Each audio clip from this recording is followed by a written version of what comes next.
Today we will see principal stresses.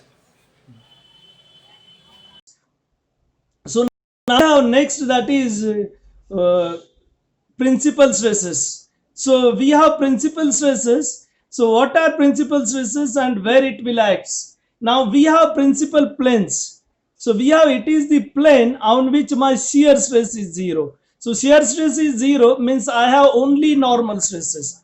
The planes which we have only normal stresses are known as principal planes. And then what are principal stresses? The stresses acting on these principal planes are known as principal stresses. So whenever we have any element, in that element we do not have any shear stress. And if our shear stress is zero, then any plane we have, that plane have stresses as principal stresses. Now this already we have seen. I will go with this now the derivation of principal planes. Now in this we have three stresses. We are in 2D only, that is two dimensional. So we have three stresses. One that is along x, second along y, and third we have shear. Now we will go one by one and then we will combine all this. Now I will cover that we have only stress along x, and to develop that stress along x we have force px.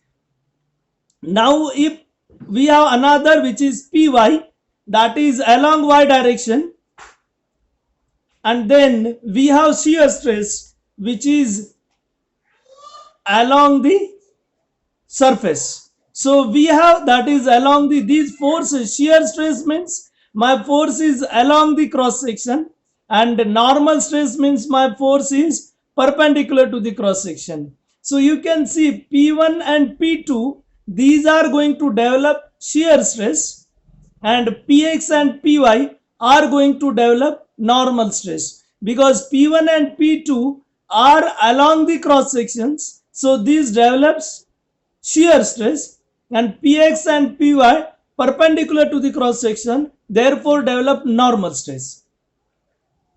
Now you can consider a section at an angle theta. Now should be very careful with this. Angle theta here we have considered with vertical. So whenever we are going to put the value of theta in the problems, we have to keep in mind angle should be considered with vertical, and that is in clockwise direction. So if you have given angle with horizontal, then you have to subtract that angle by from 90 degrees, and then you have to put that value of theta. Second, if you have given angle anti-clockwise, so if angle is given anti-clockwise, then the equation we have to put that value of theta as negative. So you should be careful while substituting the values of the theta. Now we will switch over to stresses. Now Px and Py we are going to consider as tensile. So if my value of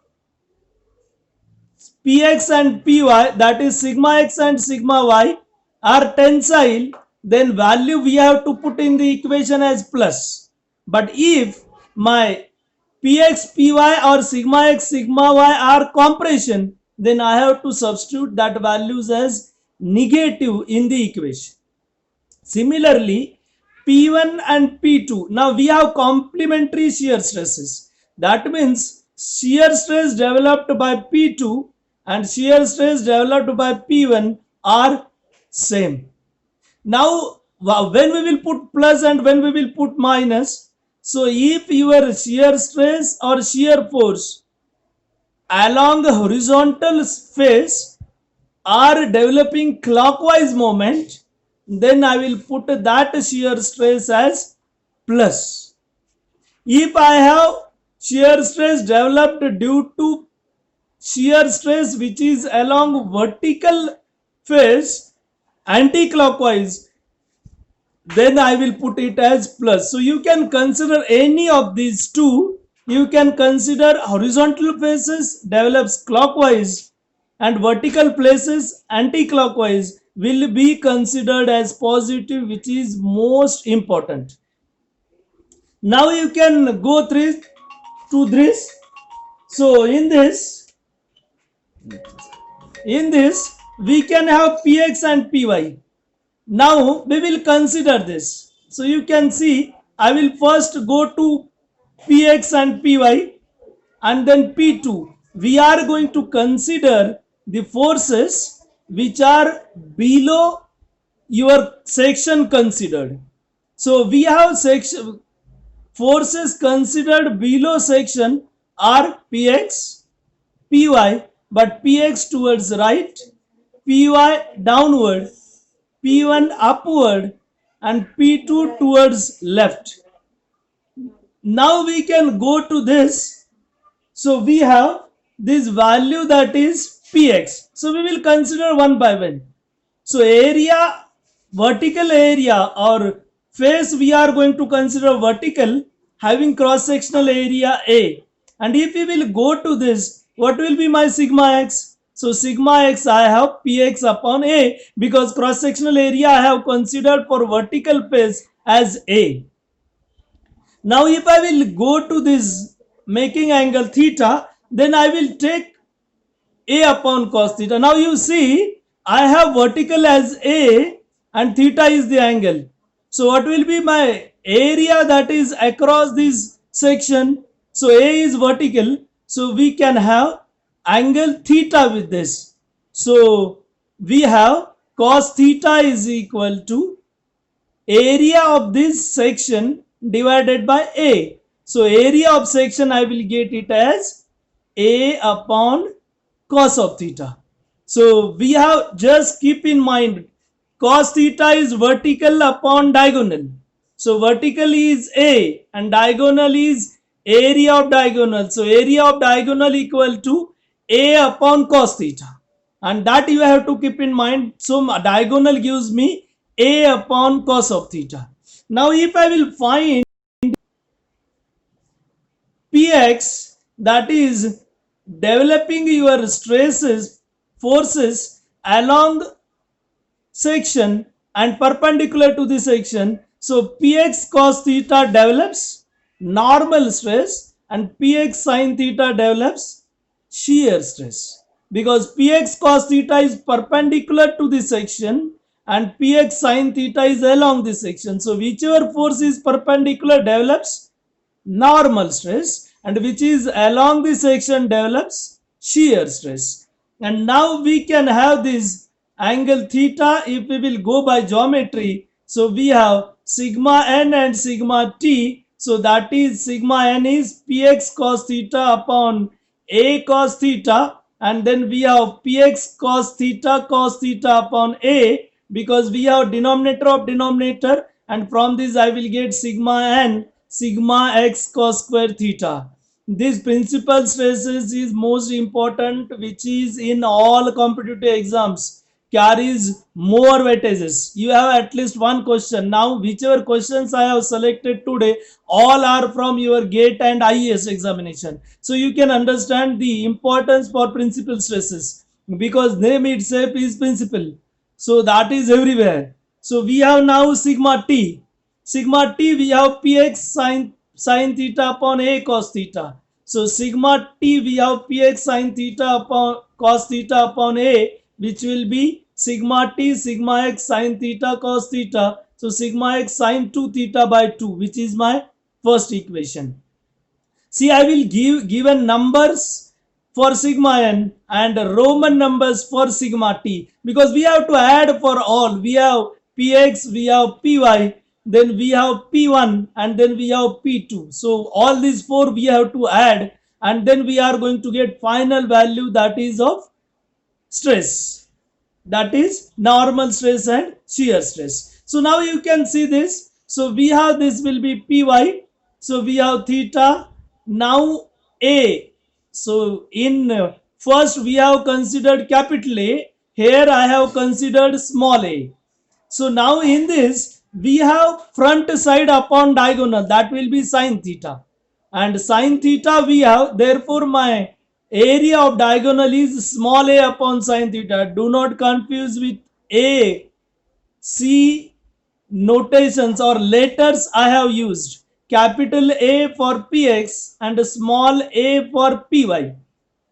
And then in the same fashion, we have sigma y is Py upon small a. And now if I will consider this Py, then I have taken component of this along this section and perpendicular to this section. Now here perpendicular to this section Py sin theta along Py cos theta. So now theta angle, then we have sigma n, sigma t, and now I will go. So here I have sigma n, and this I will get as sigma y sin square theta. So from sigma, due to sigma x, I have sigma x cos square theta, and here I have sigma y sin square theta, which will be second. Now go for sigma t, and this sigma t we have minus py cos theta upon a sin theta, minus py sin theta cos theta upon a, and then we have sigma t minus sigma y sin theta cos theta, which will be my equation number 2, minus sigma y sin 2 theta by 2. So we have this will be second. Now I will go to the third. In third, if you will see, in third we have this P1, P2. Now which we are considering below this section. You have to consider below this section or above this section. So we have prepared below. Now here we have tau xy. Now you can see P1 upon capital A is also tau xy, and tau xy P2 upon A is also tau xy. A is different because we have complementary shear stress, and when we will talk about complementary shear stress, my shear stress along all faces should be same.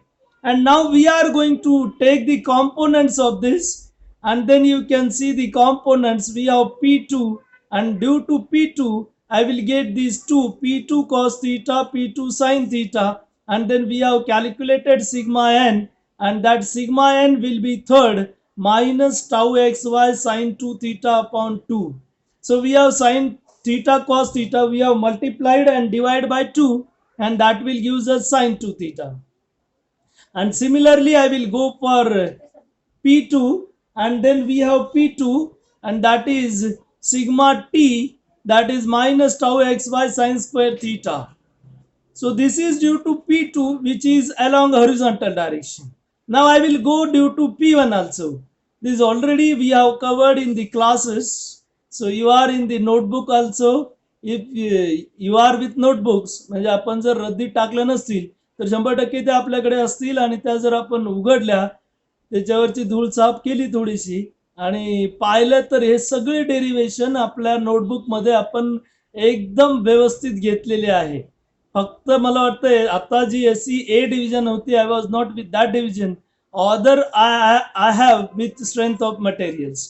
But हे सुद्धा आवारी सरनं तुम्हाला definitely cover केलेलं असणार, कारण principal stresses Awari सरचा favourite topic आहे, आणि त्यामुळे नक्कीच त्याच्यात आवारी सरनं तुम्हाला डिटेल घेतलेलं असणार आहे. I have confidence about it.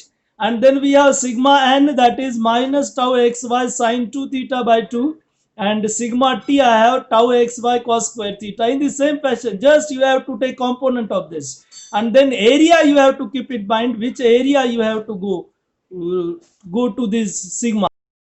We have these four values from four forces, and if you will go to this, I have mentioned these all, added all separately, and adding this gives me value of sigma n and sigma t. So I have sigma n value, sigma x 1 plus cos 2 theta. Now we have cos square theta plus sin square theta, cos sigma x cos square theta plus sigma y sin square theta. Now cos square theta we have in terms of cos 2 theta. So we know cos square theta is 1 plus cos 2 theta upon 2, and sin square theta is 1 minus cos 2 theta upon 2. And we are taken common terms, and that will gives me value of sigma n as sigma x plus sigma y by 2 plus sigma x minus sigma y cos 2 theta upon 2 minus tau xy sin 2 theta. And then sigma t we have sigma x minus sigma y sin 2 theta by 2 plus tau xy cos 2 theta.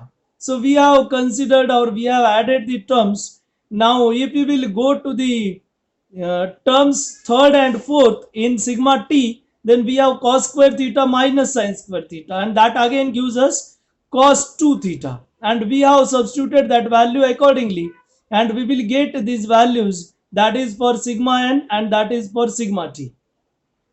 So we have these values, but we are interested with principal planes, and you can see this. So we have this actually Mohr circle, and in Mohr circle we have O, B, C, A. So I will not go for Mohr circle actually. I will have separate session because I have gone through the syllabus. So we do not have more questions on this. Then also we will go, but fast. Now you can see how I will find Pn1 and Pn2. So if I will put a sigma t equal to 0, by substituting sigma t 0, I will get a value of tan 2 theta. And from that tan 2 theta, I am going to separate sine 2 theta and cos 2 theta. And by separating this sine 2 theta and cos 2 theta and substituting values in sigma n gives me Pn1 and Pn2. So sigma t0, why sigma t0? Because the plane on which shear stress is 0. Sigma t, we have shear stress. We have seen whatever stresses we have calculated, that are due to the forces which are along the cross section. And when forces are along the cross section, definitely that will develop shear stresses. And we are going to get in this fashion. Now you can see, so we will go little bit fast. We have OA stress along x, which is sigma x. We have OB, which is stress along y, which is sigma y. Now keep in mind, if I have tensile stresses, then I will plot on one side of O, and if we have tension and compression, then we are going to plot tension on right and compression on left. So sign convention plays very important role. Then we are going to draw a circle, and to plot this circle, our center is center of AB. So we have C, which is center of AB. So considering this, we are going to plot the circle, and then you can see we are going to plot a line which is angle 2 theta. Why at 2 theta?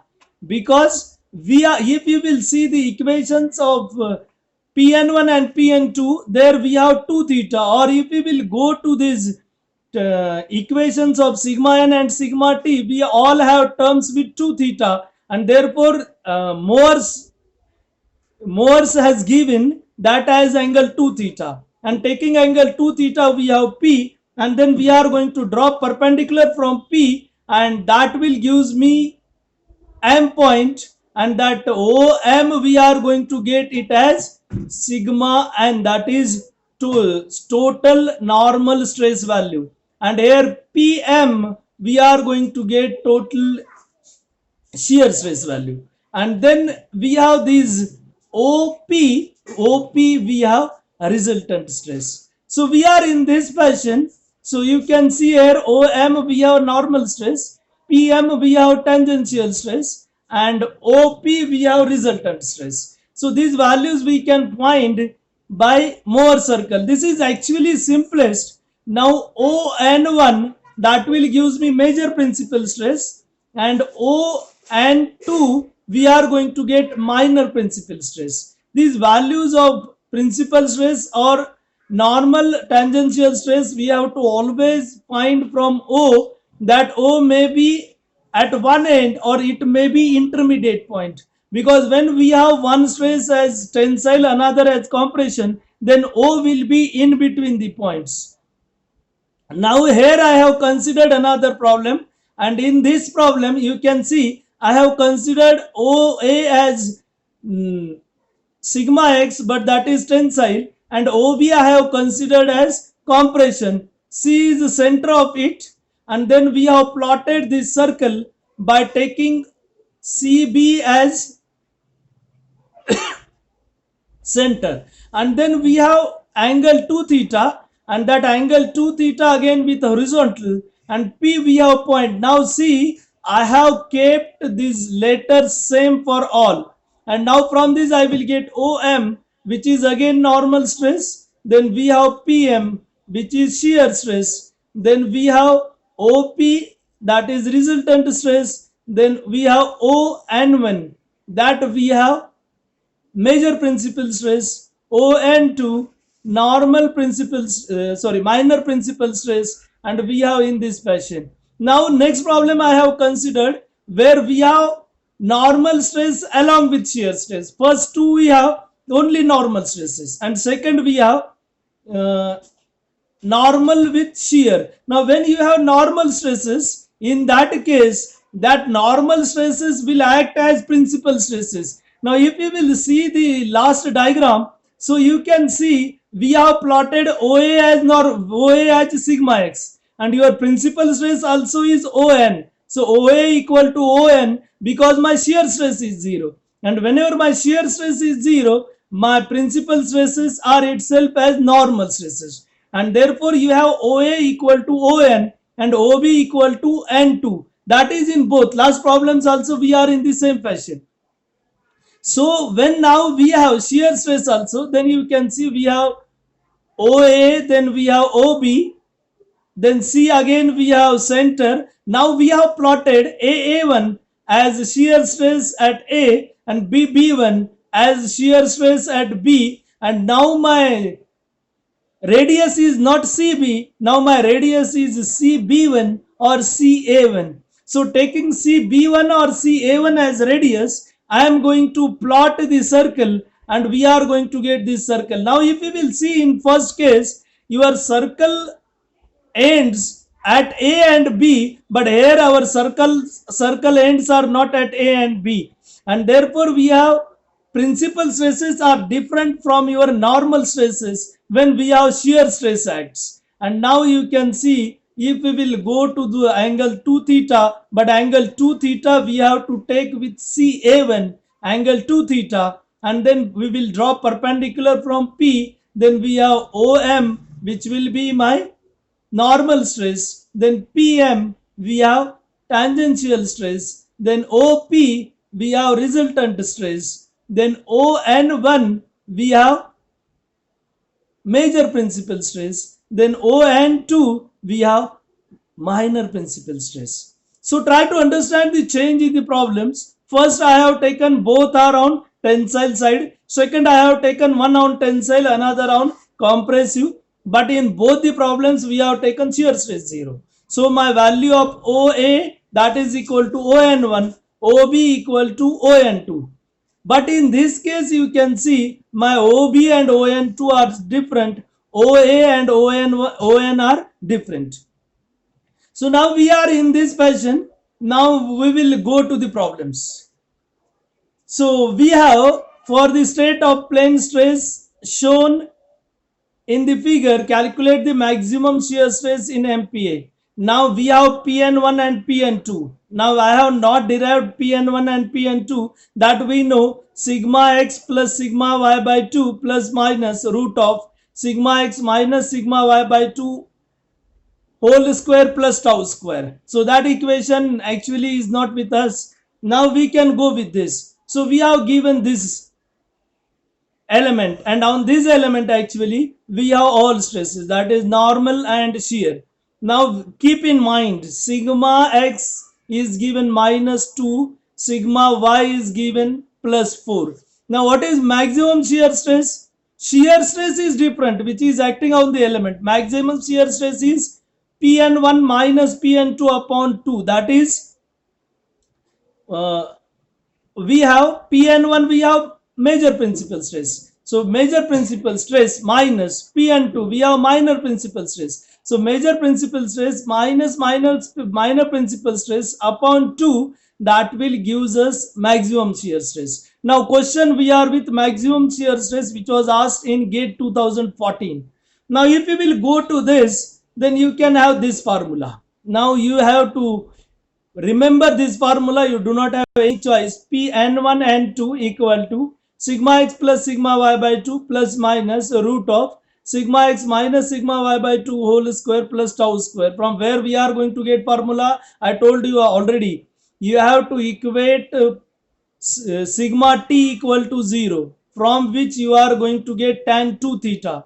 Then you draw the triangle 2 theta, you know, tan 2 theta, you put vertical and horizontal sides. And then from this, you calculate sine 2 theta, you calculate cos 2 theta. And then you substitute this sine 2 theta and cos 2 theta in sigma n. And that will gives you this equation, Pn1 and 2.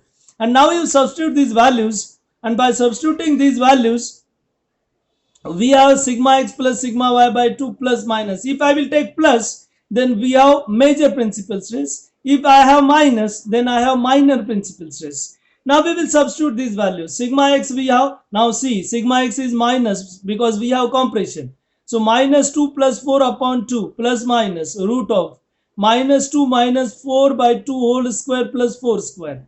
And now if you calculate this, if you simplify this, we have 1 plus minus 5. And now if we solve this, we have maximum 6 and minimum, that is minor, minus 4. Now just I told you what is tau max. We have Pn1 minus Pn2 upon 2. Pn1 we have 6 minus of minus 4 because Pn2 is minus, and that will give us 5 MPa. So this was asked in GATE 2014. Now if when you will see the problems which was asked on these principal stresses in competitive exams, so you have to refer only this formula. So now you can go to the second problem. So we have for the stress state shown in the figure, the major principal stress is 10 MPa. Calculate the shear stress tau. Now see, formula we are going to use same, but we are interested only with Pn1, means we are with plus sign. So you can see the formula. So we have Pn1 sigma x plus sigma y by 2 plus, because we have not taken minus. Pn2 is for minus. And now we have given that is maximum major principal stress. So we have 10 value. So I will substitute Pn1 equal to 10, which will gives me value of tau. Now I will substitute the values. 10 equal to. So we have 5 plus 5. Both are given tensile and 5. So we have in this fashion. And that will gives me value of tau, which is again 5 Newton per mm square. So we have to keep in mind, so how we will go for these calculations. So now we have, this will be second, that was asked in GATE 2016. Now we will switch over to the third. Now we have third, that problem that was we have taken from GATE 2013. So you can see 13, 14, 16 problems we are in the same fashion. Now see what is given. So stresses are given in matrix form. So we need not require worry. How we have this matrix? So first term is sigma y, sigma x. Second term we have tau xy.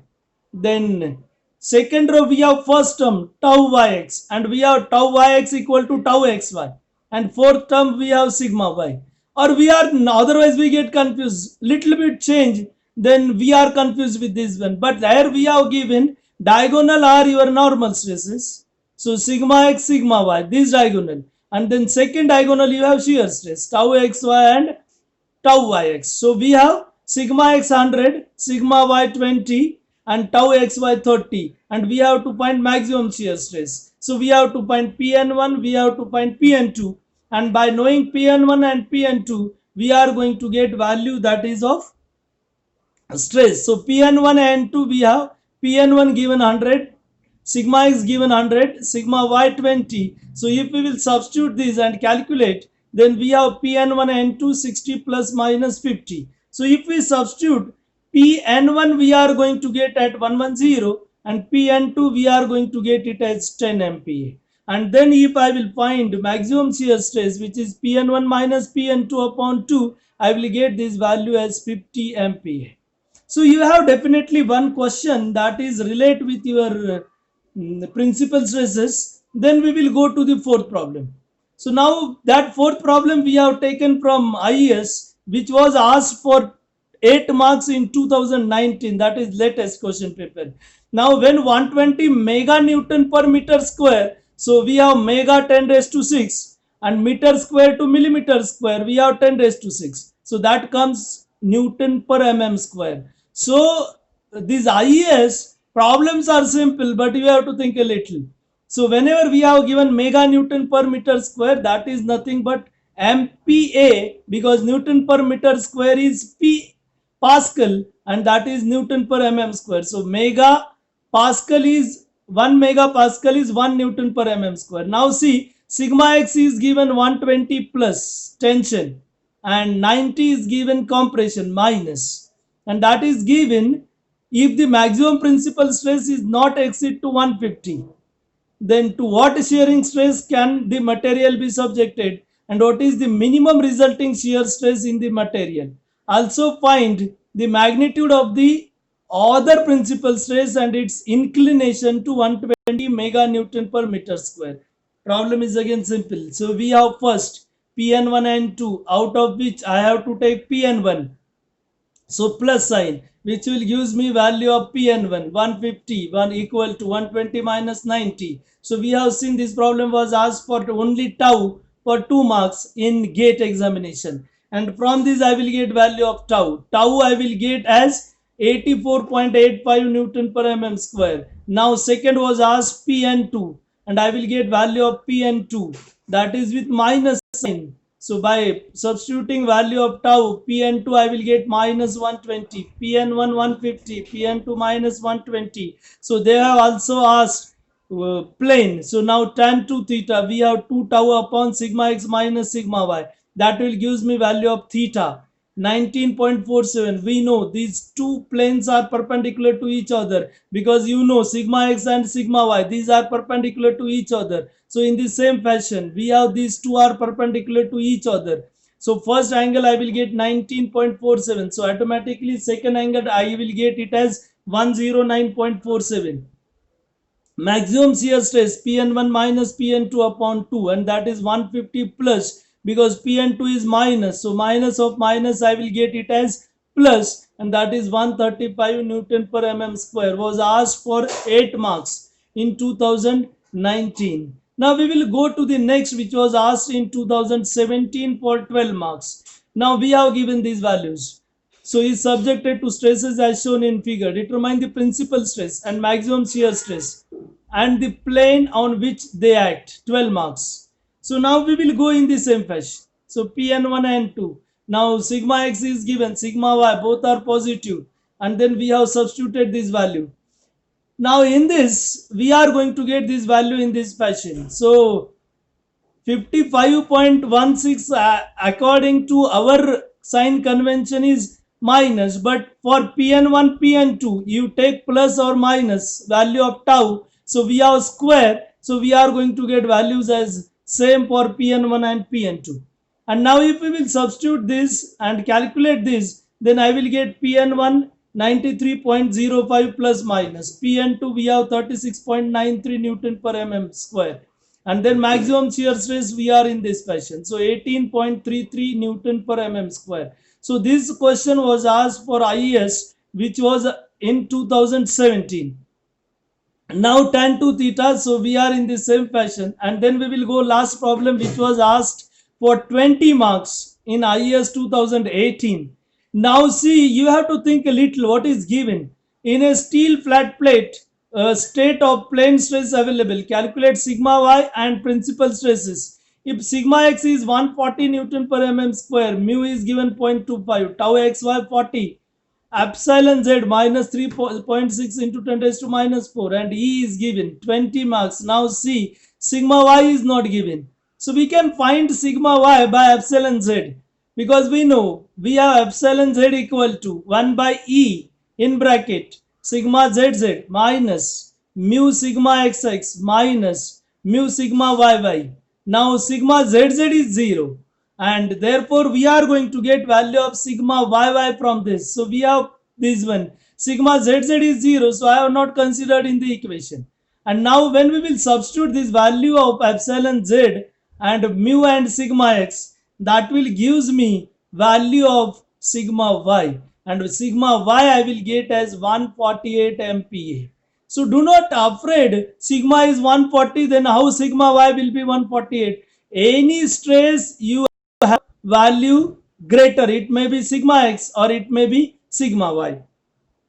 Now from this I can find now the things are very simple. Once I know sigma x, then I know sigma y, then I can easily find that is principal stresses. and that problem was asked for IAS 2018 20 marks. So just see the weightage, and the problem we have too simple. Then we have PN1 and 2, and then we have calculated PN1 and PN2, and we have PN1 184.20, and we have PN2 as 103.80, and this will gives us value of PN1 and PN2. So maximum shear stress was not asked, so we have only this only, that is PN1 and PN2. So problems are simple. So keep your target of IS. So you can see, if we have till this syllabus, then also you are going to get around 60 marks in IES. And now day after tomorrow we do not have any session, but when we have day after tomorrow this session, we are going to take torsion, and torsion also we have around 20 marks in this. So if we will go only the portion of strength of material, then you will be with 75 to 80 marks in IES. So try to understand the weightage. Strength of material, again you can see in GATE also. In GATE also you have strength of material, that is about 8 marks out of 24. Means one third weightage is for strength of material. And once your strength of material is prepared full, too good, then remaining part is easy, that is of remaining structural subjects. So this is all about your principal stresses. So we will stop